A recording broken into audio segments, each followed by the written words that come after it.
Assalomu alaykum, hurmatli Kaftarxona mahalla fuqarolari hamda tadbirkorlari.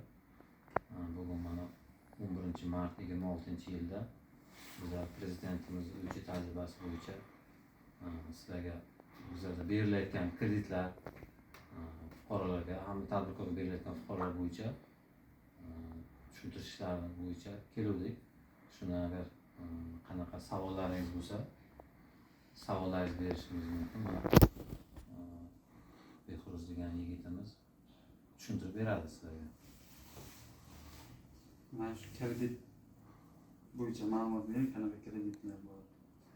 Bizda hozir O'zmilliy bank tomonidan prezidentimizning PK7 bo'yicha qarorlariga asosan 10 million so'mgacha foiz stavkasi 23%, 18 oygacha sizga berishimiz mumkin.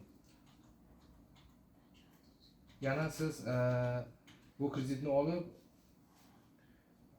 yopgandan keyin ikkinchi martasiga olsangiz, bu уже PK produktimiz 20 milliongacha sizga ochib berishimiz mumkin. PK7 bo'yicha уже bu.